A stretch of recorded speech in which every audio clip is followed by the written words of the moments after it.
Education partner ITV next international media and management school.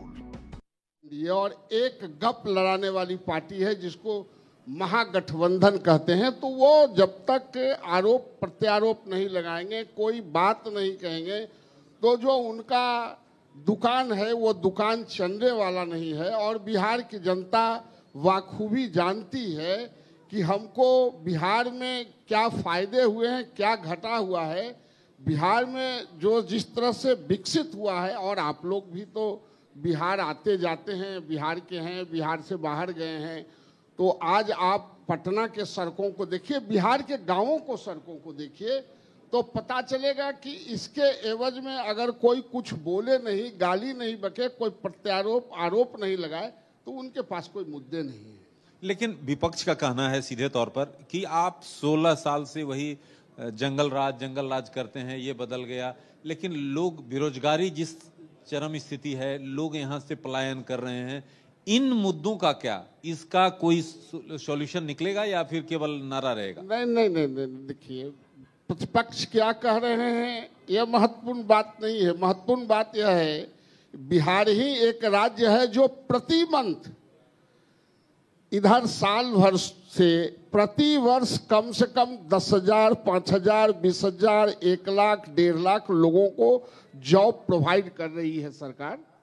और merit के आधार पर इतने बड़े अपॉइंटमेंट हुए, एक नया पैसा इस राज्य में कोई नहीं कह सकता है कि कोई बिचौलिया के माध्यम से हुआ, यह बड़ी बात है। लेकिन नवल किशोर जी, तेजस्वी तो कहते हैं कि जब हम सरकार में थे तब उस समय नौकरियां दी गई, अब तो कुछ किया नहीं जा रहा है। अब वे जो घोषणा करते हैं आप उनका नकल कर लेते हैं। वो सरकार में थे, सरकार नहीं थे। सरकार में होना और सरकार चलाना दोनों दो बात है। उस दिन भी नीतीश जी की सरकार थी, वो सरकार नहीं थे, वो सरकार में थे। सरकार में बहुत सारे कैबिनेट के लोग होते हैं, क्लेम तो जो सरकार के मुखिया होता है वही कर सकता है। इसलिए तेजस्वी का यह कोई कंप्लेन, और वो नौकरी देने वाले लोगों, उनका ट्रैक रिकॉर्ड अब आप जब देखेंगे, चाहे रेलवे का हो या बिहार में रहे हैं, वो गनमैन के नौकरी दिए हैं, कट्ठे किस तरह से लोगों से ज़मीन लिया है, किस तरह से एक्सचेंज किया है रेलवे से ज़मीन, उसका आपसे ज़्यादा कोई जानता भी नहीं है, और उसका खामियाजा भी भुगत रहे हैं। इसलिए गाल बजाने से कुछ बात हो नहीं सकता है। एनडीए के साथ जो कुछ बिहार में किया है वो एनडीए के सरकार ने किया है। लेकिन एनडीए की सरकार ने किया है। हम आएंगे, पलायन पर भी आएंगे, बेरोजगारी पर भी आएंगे, राजनीतिक बातें जो हैं, आरोप प्रत्यारोप, उस पर भी चर्चा होगी। लेकिन इन दिनों देखा ये जा रहा है, देखिए कि 16 दिन जो राहुल गांधी हैं बिहार में थे, कई सारे जिलों का उन्होंने भ्रमण किया, तेजस्वी यादव भी साथ में थे। अब कह रहे हैं कि SIR का मुद्दा आप देखिए कि आप लोग तो वोट ही चुरा लेते हैं और वोट चुरा कर सरकार बनाते हैं, ये पहला आरोप है। तेजस्वी यादव भी ये कहते हैं कि भाई हम तो अब सीधे चुनाव का ही बहिष्कार कर देंगे। राहुल गांधी भी ऐसा ही कहते हैं। आखिर आप लोग क्यों वोट चुराते हैं और क्यों ऐसी नौबत आ पड़ी कि अब चुनाव बहिष्कार की बात हो रही है? देखिए, पहली बात कि हारने वाला आदमी और जिसका मौत हो जाए मरने वाला आदमी कोई न कोई बहाना ढूंढता है। वो बहाना ढूंढते हैं हारने का, और फिर जो विधानसभा के चुनाव बिहार में होने जा रहे हैं उसके हार का वो बहाना ढूंढ रहे थे। ये वोट का जो कारवा निकाल रहे थे, वोट चोरी का, वह भी उनके हारने का एक बहाना पहले से स्वतंत्र रूप से चुन लिया है, क्योंकि वो जानते हैं कि 2025 में इतना बुरी तरह हारेगा प्रतिपक्ष कि फिर बाद में यही कहेंगे कि मैंने तो कहा था कि वोट चोरी हो गया। कभी ईवीएम चोरी हो जाता है, कभी वोट चोरी हो जाता, और जहां जहां सरकारें बनी हैं कांग्रेस के, उसके बारे में क्या कहते हैं? उत्तर प्रदेश में इतने बड़े सीट पर जो समाजवादी पार्टी ने पार्लियामेंट जीता, उसमें वोट चोरी नहीं हुआ, उसमें ईवीएम चोरी नहीं हुआ। मतलब इनका कोई कृत्य नहीं है, कुछ करता। और एक बात हमेशा दिमाग में रखना चाहिए, समंदर के किनारे खड़ा होने से समंदर की गहराई नहीं आंकी जा सकती है। समंदर की गहराई आंकनी है तो किनारा छोड़ के गोता लगाना पड़ेगा। जिस तरह नरेंद्र मोदी जी देश के लोकतंत्र में गोता लगाते हैं, कोई भाई भतीजावाद, कोई प्राइवेट लिमिटेड माताजी, बहन जी, भाई जी, ये जो प्राइवेट लिमिटेड चला के आप हिंदुस्तान की जनता को और बिहार की जनता को आंख में धूल झोंकना चाहते हैं, वो अब सब कोई समझता है। और जो नेता प्रतिपक्ष के बोलते हैं उनकी बातों को, एक एक बातों को समझता है। शायरी बड़ी अच्छी कही है सर ने, तो थोड़ी क्लैपिंग तो होनी चाहिए ना। अब देखिए सवाल ये है, बहुत गंभीर सवाल है।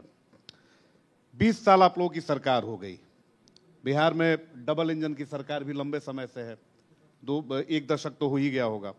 अब सोचिए कि बिहार में आज भी पलायन है, आज भी 10-20 हजार रुपए की नौकरी के लिए बाहर के प्रदेशों का रुख करना पड़ता है। बाहर के प्रदेशों में बिहारियों को बिहारी कहकर अपमानित किया जाता है। ये गंभीर मसले हैं और इस पर राजनीति नहीं होनी चाहिए, इस पर सारे दलों के लोगों को एक साथ आना चाहिए। आखिर क्या हुआ? 20 साल हो गई नीतीश सरकार बिहार में चलते हुए, ऊपर से केंद्र में आपकी सरकार। आखिर ऐसा क्या हुआ, कहाँ चूक हो गई है कि अभी तक बिहार में नौकरी, रोजगार, इंडस्ट्री को लेकर माहौल नहीं बना है? देखिए, इंडस्ट्रीज जब एनडीए को सत्ता मिली थी तो कोई इंडस्ट्रीज था नहीं। इंडस्ट्री जो बढ़ाया है वो हम लोगों की पार्टी ने बढ़ाया। बहुत बड़े पैमाने पर यहाँ इंडस्ट्रीज का सेटअप नहीं हो सकता। यहाँ सड़क नहीं था, बिजली नहीं था, पानी नहीं था, लॉ एंड ऑर्डर नहीं था। राज्य सरकार ने 10 वर्षों तक लगातार लॉ एंड ऑर्डर, बिजली, पानी, सड़क, ये जो इंफ्रास्ट्रक्चर उसके इर्द गिर्द घूमते हैं उसको बनाया और उसके बाद काम को आगे बढ़ाया। जहाँ तक पलायन का सवाल है, अभी जो हमारे यहाँ वैकेंसी आए और जो हमारे यहाँ पदस्थापन हुए हैं, आप देखिए किस राज्य के नहीं, हरियाणा के बच्चे हमारे यहाँ नौकरी करने आए हैं, उत्तर प्रदेश के बच्चे पर नौकरी करने आए हैं, बंगाल के बच्चे नौकरी करने आए हैं, उड़ीसा के बच्चे नौकरी करने आए हैं। कहाँ, जब आप अपने आधारभूत संरचना को बढ़ाएंगे तो आपके यहाँ भी लोग आएगा और आपके यहाँ से भी जाएगा। ऐसा नहीं है, भारत में कोई बिहार के आदमी अगर भारत में जाता है काम करने के लिए, यह बहुत लज्जा की बात नहीं है। हम जाहिर, भारत कोई 3 शब्द नहीं है। भारत का मतलब 10,000 20,000 की नौकरी के लिए बाहर जाना, ये तो शर्म की बात है। नहीं, हम तो 10,000 20 एकाएक, हम, आपको ये पता है कि सबसे पॉपुलेटेड स्टेट बिहार है, पर हेड सबसे कम जमीन बिहार को है। हमारा एक क्षेत्र बाढ़ से ग्रस्त रहता था जिसको अब बहुत हद तक सरकार ने नियंत्रण किया है। दूसरे तरफ सुखाड़ से ग्रस्त था जिसको पटवन का व्यवस्था बिजली से करके अलग फीटर देके राज्य सरकार ने किया है। तो आहिस्ता आहिस्ता ये सैकड़ों वर्ष का कोढ़ आप चाहते हैं कि 10 दिन में और 15 दिन में हम इसको समेट लें, ये संभव नहीं है।